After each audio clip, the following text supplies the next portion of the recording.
Situasi Suriah kembali panas. Saling serang kini terjadi antara militer Turki dan militer Suriah yang tunduk pada rezim Bashar al-Assad.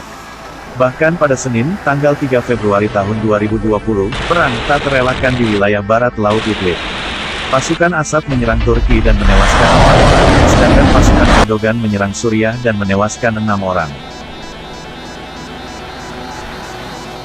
Situasi yang memanas ini juga menyeret Rusia. Moskow selama ini dikenal sebagai pendukung rezim Assad. Erdogan bahkan memperingatkan negara Presiden Putin itu untuk tidak ikut campur urusannya dengan Suriah. Dikatakan Erdogan, ini adalah pembalasan Turki karena tentara Suriah menyerang dan menewaskan 4 tentara negeri Sufi itu.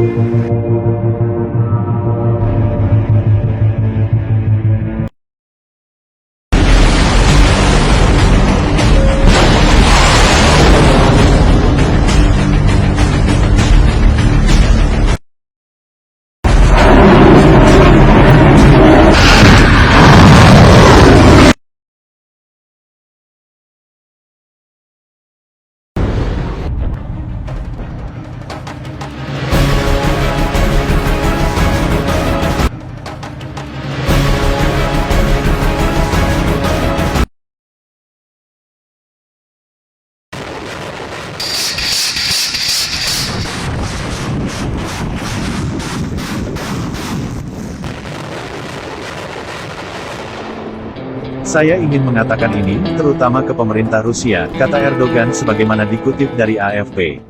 Lawan kami di sini bukan kamu, Rusia, tapi rezim Suriah, dan jangan ikut campur.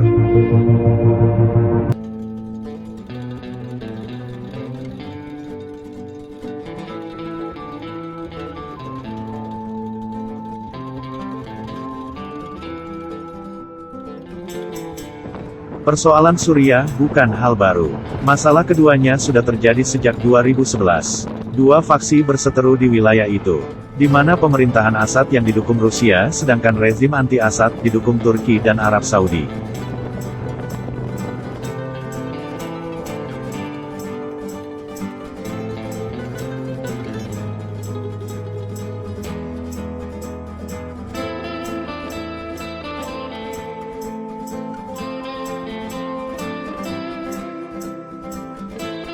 Turki masuk ke masalah Suriah sejak 2016.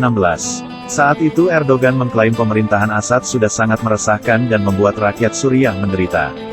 Sebenarnya gencatan senjata sudah dilakukan. Namun beberapa waktu terakhir kondisi di wilayah itu kembali panas. Turki bahkan menyalahkan Rusia karena memberi bantuan militer ke Suriah. Namun Moskow membantah hal itu.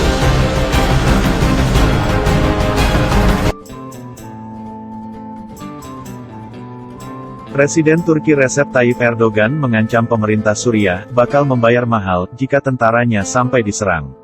Semakin mereka menyerang pasukan kami, mereka akan membayar harga yang sangat mahal, ancam Erdogan dalam pernyataan yang disiarkan televisi. Pada Senin, tanggal 10 Februari tahun 2020, pejabat Turki mengklaim mereka menetralkan 101 tentara Suriah setelah 5 serdadunya tewas diserang di Idlib.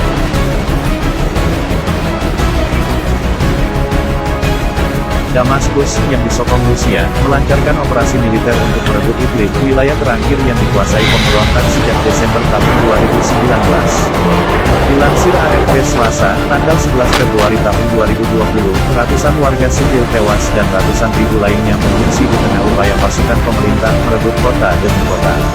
Ankara mendukung kelompok pemberontak dalam konflik sejak 2011, dan mendirikan pos militer di Idlib berdasarkan kesepakatan dengan Rusia di 2018.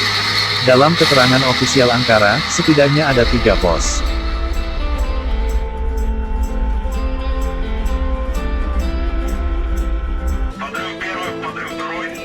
Militer di Idlib berdasarkan kesepakatan dengan Rusia di 2018.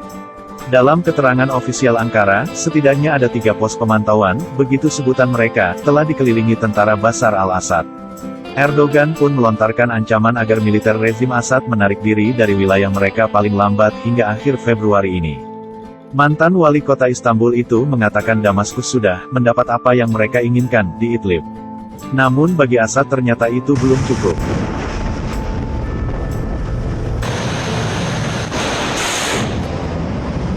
Sementara Menteri Luar Negeri Mevlut Cavusoglu menyerukan kepada Rusia dan Iran, sekutu lain Suriah, untuk menghentikan Assad menyerang Idlib. Para penjamin rezim Assad seperti Rusia dan Iran seharusnya bisa meminta rezim untuk menyudahi agresinya, kata Cavusoglu dikutip NTV. Delegasi Rusia yang terdiri dari pejabat militer dan intelijen dilaporkan menggelar perundingan di Ankara, mencari solusi atas konflik di Idlib.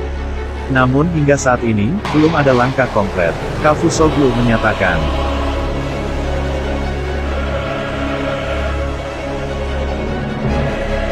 Erdogan bakal telepon Presiden Rusia, Vladimir Putin.